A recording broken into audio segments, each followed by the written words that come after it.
Hello and welcome to the Orlando Monthly GI Journal Club. This is March 3rd, 2021, and this month we'll be presenting some of the most interesting and highly impactful studies published so far this month. So without further ado, we start with our first study, which is titled Contemporary Risk of Surgery in Patients with Ulcerative Colitis and Crohn's Disease, a meta-analysis of population-based cohorts.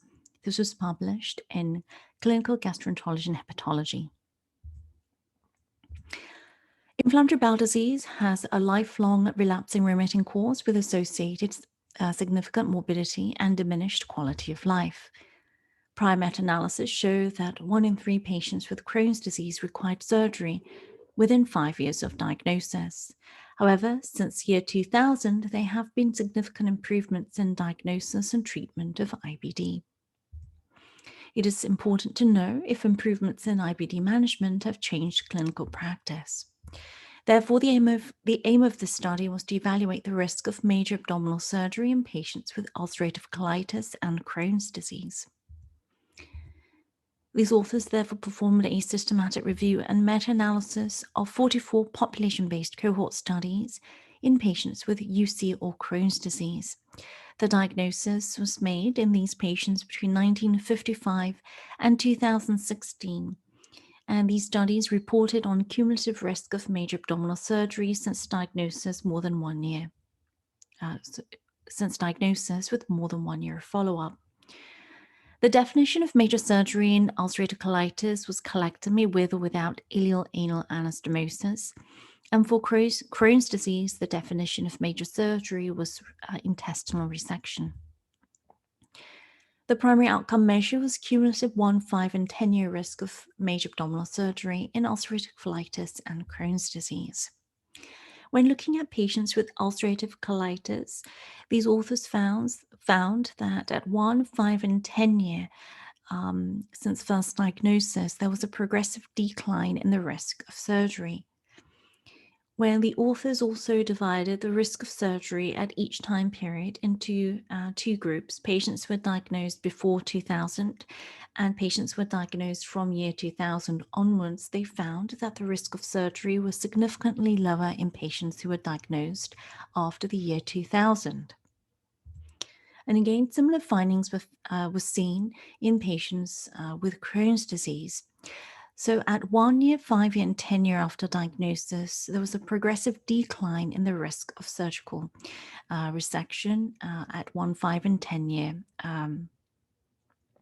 period. Also in these patients, when patients with Crohn's disease were divided into 2 groups,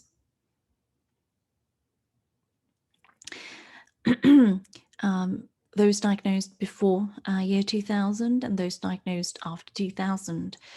There was also significantly lower risk of undergoing surgery in patients who were diagnosed after year 2000.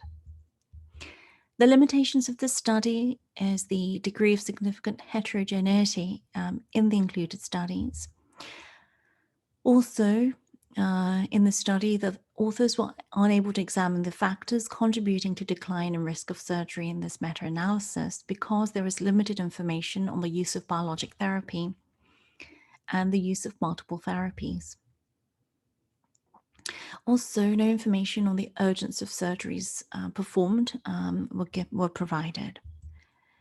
Therefore, the risk of first major abdominal surgery in patients with Crohn's disease and ulcerative colitis have decreased significantly over time. Also, the risk of first major abdominal surgery was significantly lower in patients diagnosed in the 21st century compared to 20th century.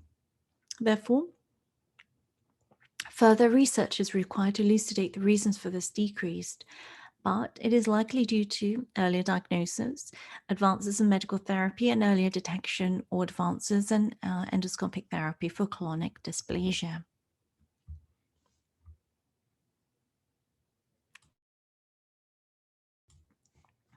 Our next study is titled Worldwide Burden of Risk Factors for and Trends in Pancreatic Cancer. This study was published in Gastroenterology. Pancreatic cancer is a very aggressive disease with poor survival in the world. It is the 12th most common malignancy and the 7th leading cause of cancer death in the world. The use of high-quality cancer surveillance data to monitor incidence and mortality of pancreatic cancer is important due to implications for preventive measures and clinical care. The aim of this study was therefore to determine the global and regional incidence and mortality of pancreatic cancer according to age and gender. A cross-sectional study was performed using global data. Multiple databases were used by the authors that included the GloboCan database, which looks at data on pancreatic cancer incidence and mortality from 184 countries for the year 2018. They also looked at the Human Development Index, or HDI, for each country, which is a composite measure comprising education, income, and life expectancy.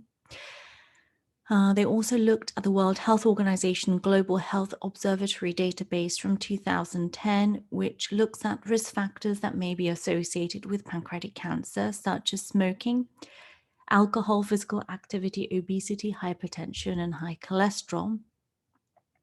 And the other databases also included Cancer Incidence in 5 Continents database, the World Health Organization Mortality database, the Nordic Cancer Registries, and the SEER database, which stands for Surveillance, Epidemiology, and End Results.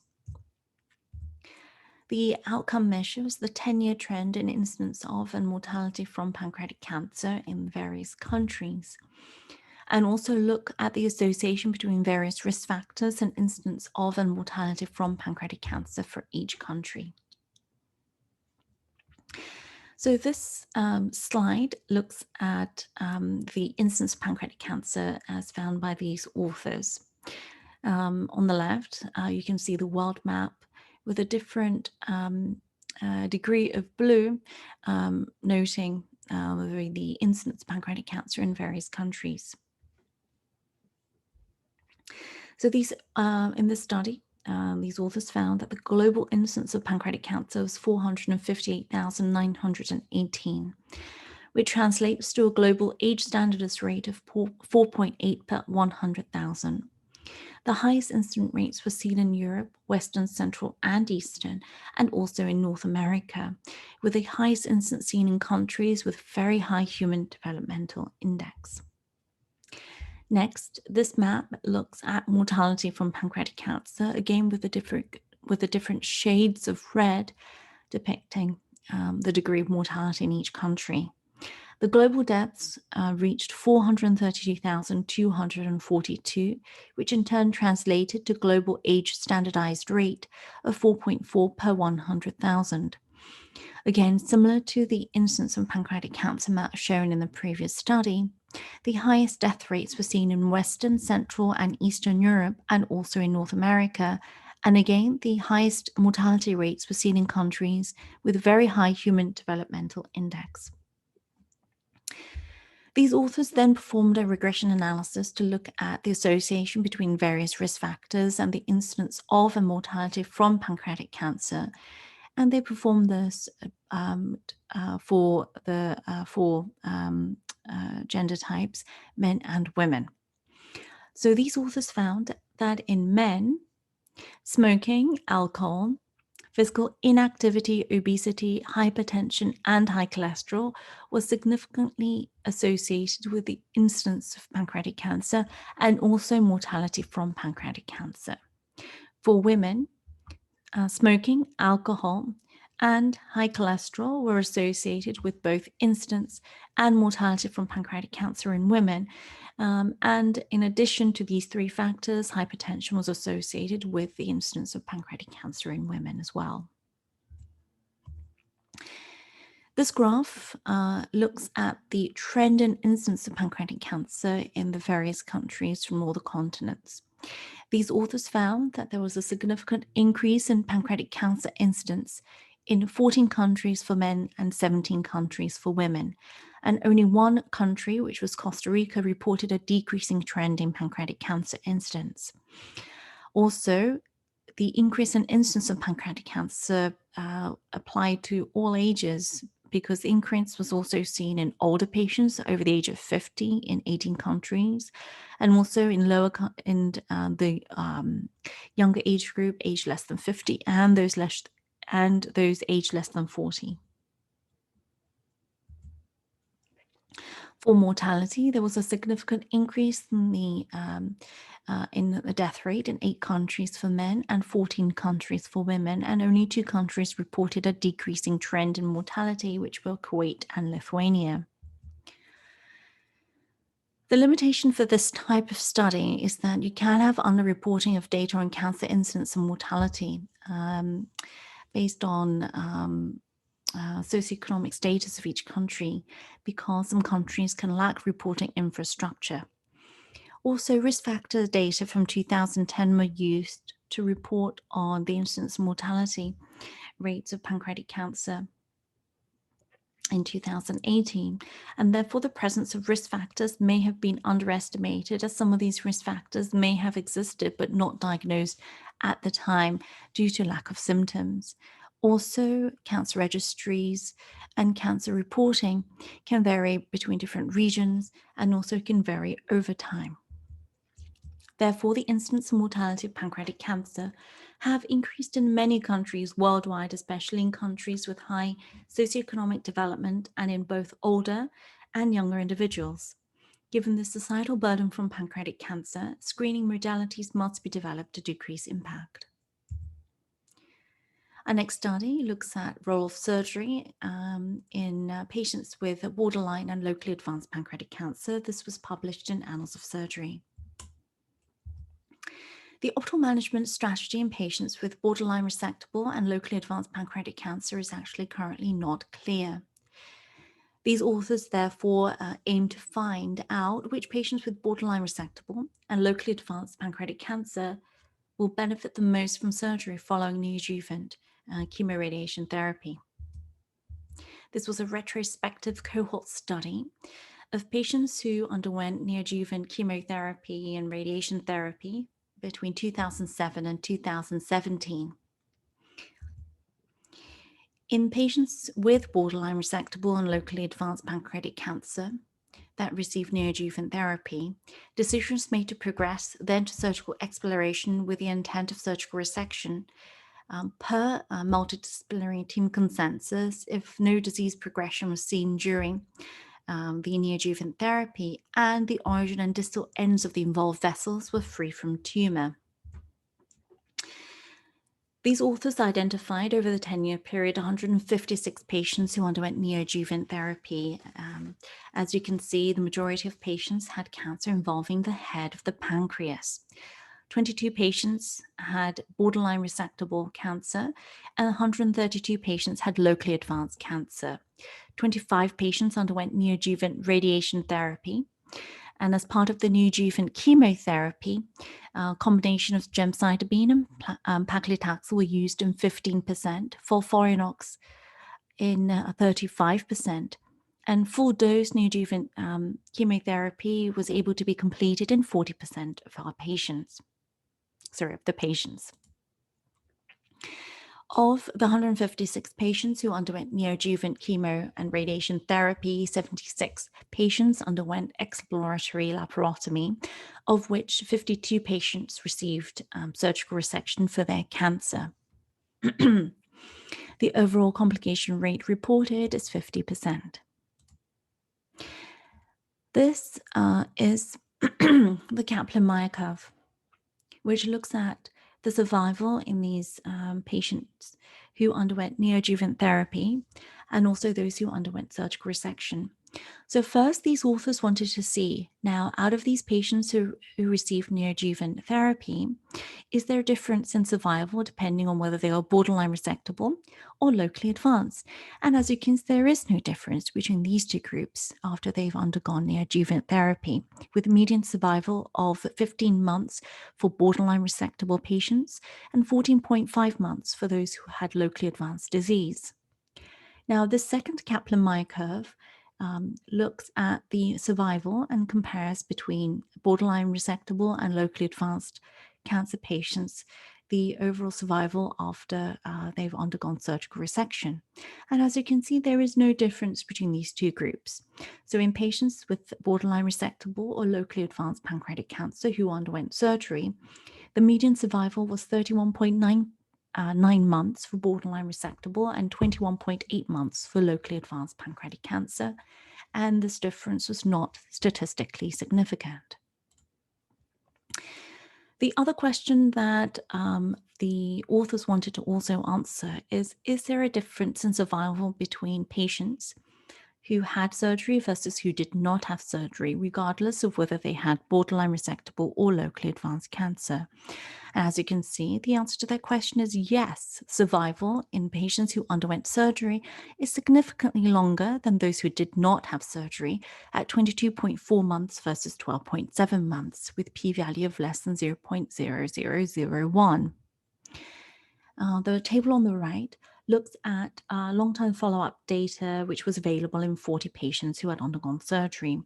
And as you can see, the recurrence rate actually is unfortunately not insignificant, with 70% and 60% respectively for borderline resectable and locally advanced pancreatic cancer patients. The limitation of the study is that this is a retrospective study. Which means that there are some limitations, mainly on availability of all the required information, such as there is no data on adjuvant therapy.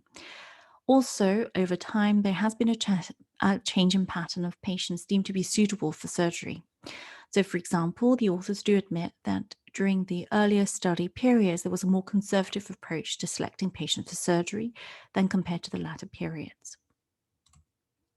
Therefore, surgical resection following neoadjuvant therapy was associated with significant improvement in survival, and therefore every patient with borderline resectable or locally advanced pancreatic cancer receiving neoadjuvant therapy should be considered for surgical resection if there is no radiological signs of disease progression.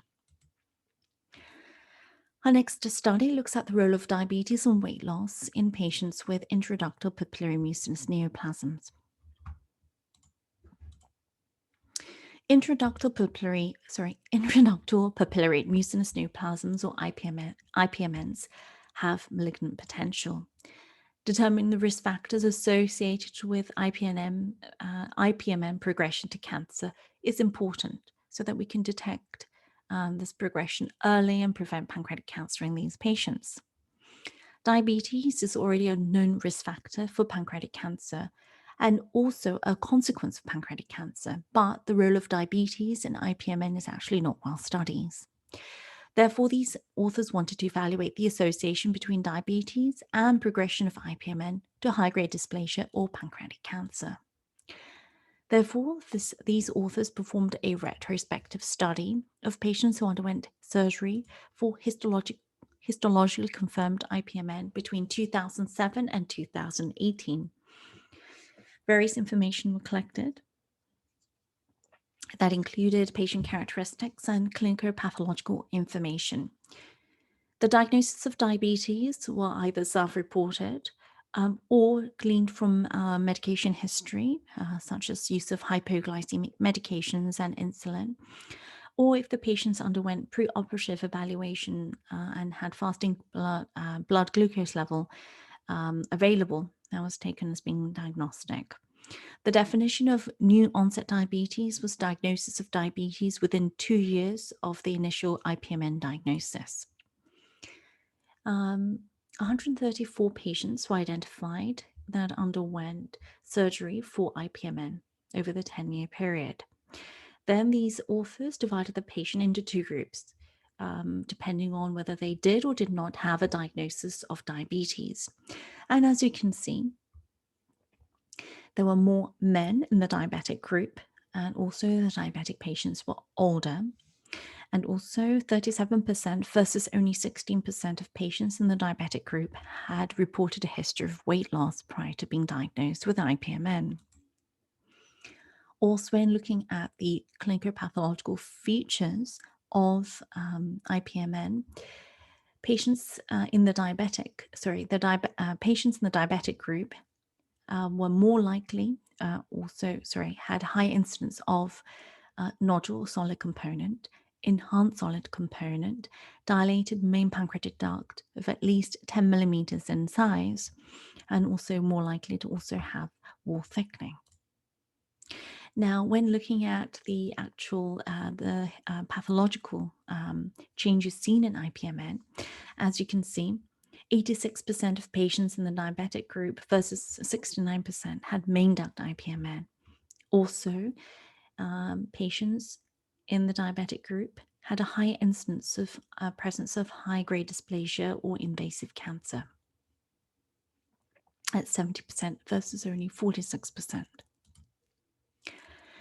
In order to confirm these findings, these authors performed a regression analysis to look at the association between diabetes and the development of high-grade dysplasia or invasive cancer in IPMN. And they did find that, yes, diabetes was significantly associated with the incidence of high-grade dysplasia and pancreatic cancer in these patients with IPMN. And when regression was repeated while being adjusted for worrisome features, which were defined as history of acute pancreatitis, cyst greater than 3 centimeters, thickened cyst wall, presence of nodule solid component within the cyst, change in the caliber of the main pancreatic duct lymphadenopathy, and dilated PD measuring 5 to 9 millimeters, the diabetes still remained significant with odds ratio of 2.38. When they performed the regression analysis looking at the presence of new onset or worsening diabetes, they found that, yes, again, the presence of new onset or worsening diabetes was significantly associated with the increased likelihood of having high-grade dysplasia or invasive cancer in IPMN.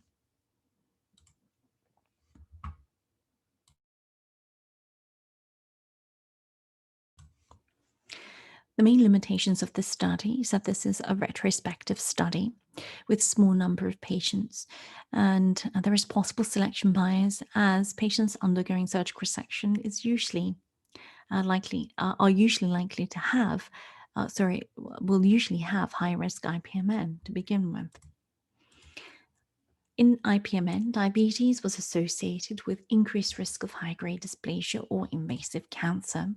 Further studies are required to evaluate the role of diabetes in IPM progression to cancer. Our next study is a randomized trial looking at the efficacy and safety of tradipitant in patients with diabetic and idiopathic gastroparesis. This is published in Gastroenterology. Gastroparesis is a chronic medical condition that results in significant morbidity, with nausea being the most common symptom, followed by vomiting, and other common symptoms include also bloating, fullness, and abdominal pain. Prevalence of gastroparesis can be up to 50.5 individuals per 100,000, which roughly translates to around 5 million individuals in the United States alone. Currently, the only FDA medication approved for metoclopramide is, the only FDA-approved medication is metoclopramide for treating gastroparesis. However, the use of metoclopramide is limited to 3 months due to the risk of tardive dyskinesia. Tradipitant, which is a neurokinin 1 receptor antagonist, is already approved for the management of nausea and vomiting in patients undergoing chemotherapy. And it acts on the nausea vomiting center in the central nervous system and also inhibits neurokinin 1 receptors in the intestinal smooth muscle. The aim of this randomized trial was therefore to evaluate the efficacy of tradipitant, specifically in patients with gastroparesis. The authors therefore performed a randomized trial that was double-blind, which means neither the patients nor the study investigators know which medication was received, and placebo-controlled, which means out of the 2 arms, one is placebo and 1 arm is tradipitant.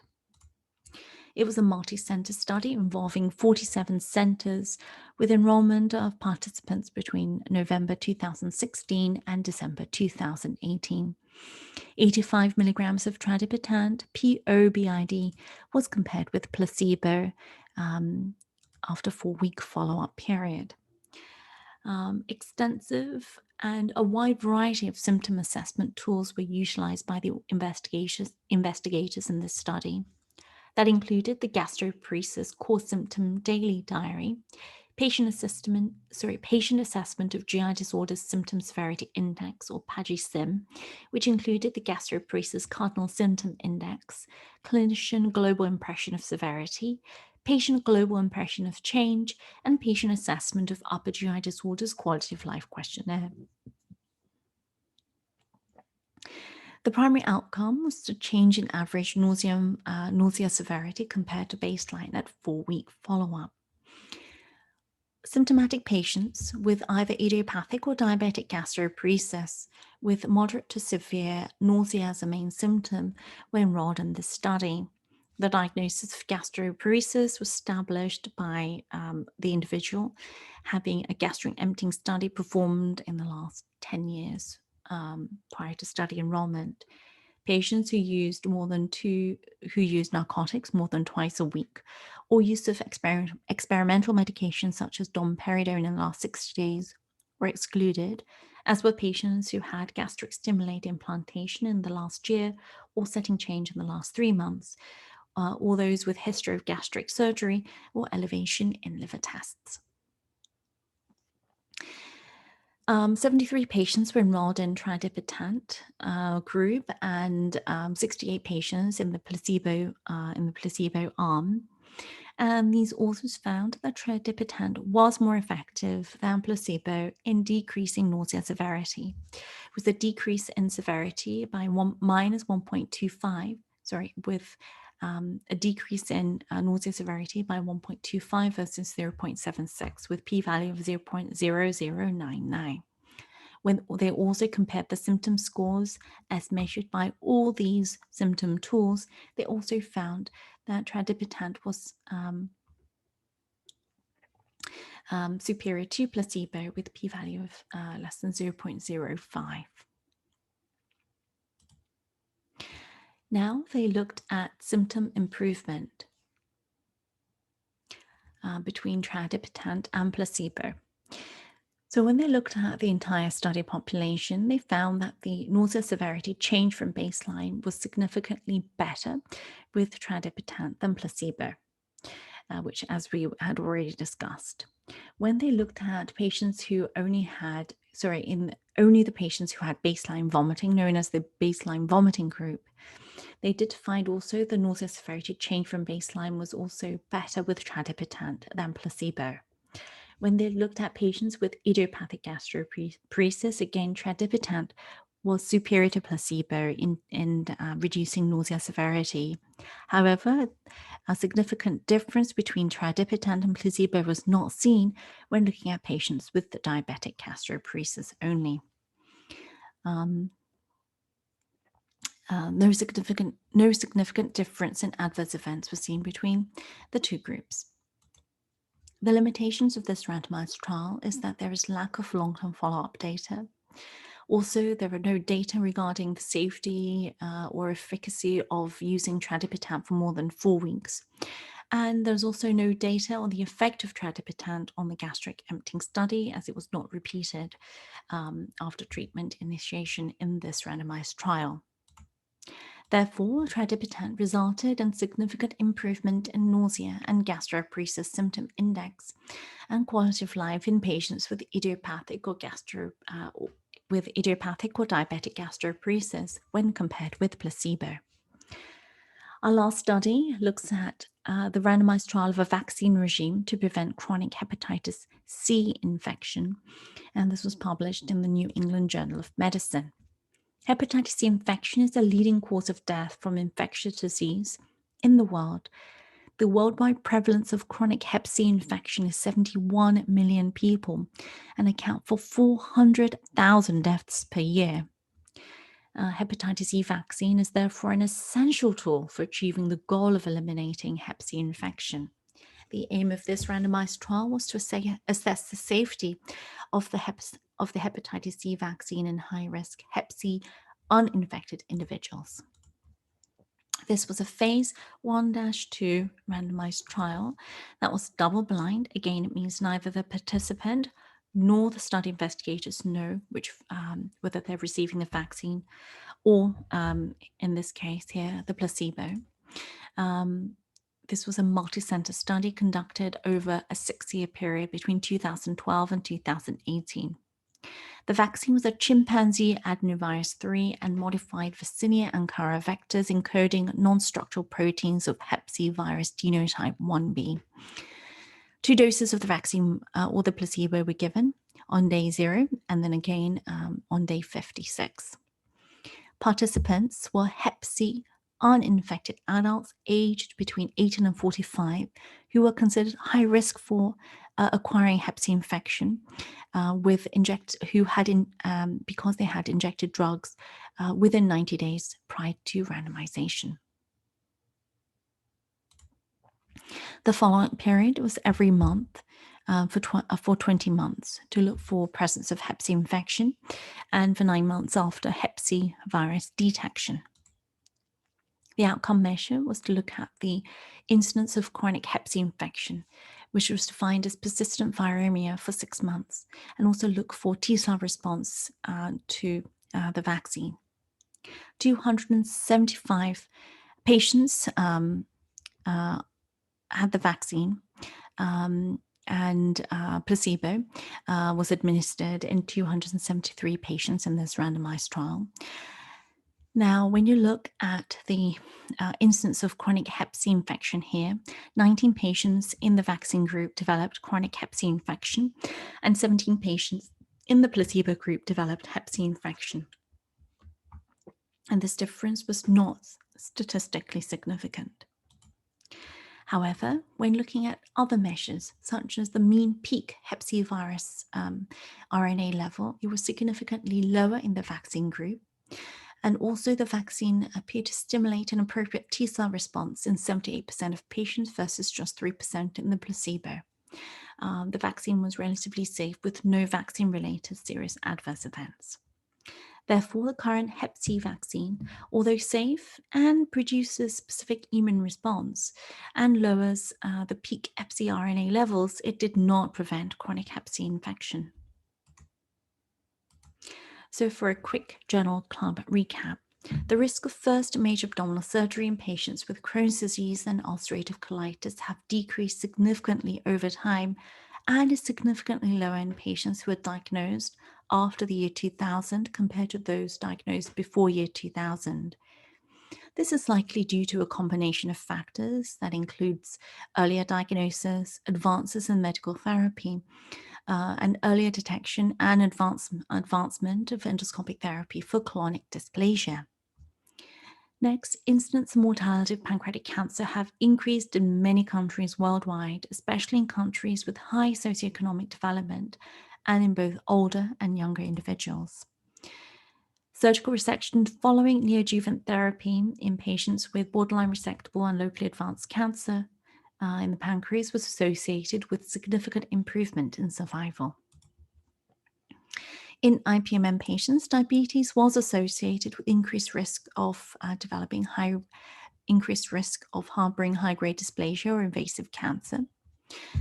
Tradipitant resulted in a significant improvement in nausea and gastroparesis symptom index and quality of life in patients with idiopathic or diabetic gastroparesis when compared to placebo.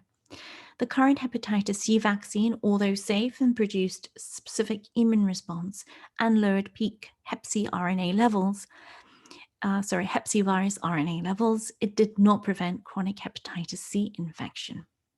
This concludes our Journal Club. Thank you so much for joining us today. Our next Orlando Monthly GI Journal Club will take place on April 7th, 2021 at 0700 hours Eastern Standard Time. Thank you again very much, and please have a wonderful and safe month. Thank you. Goodbye.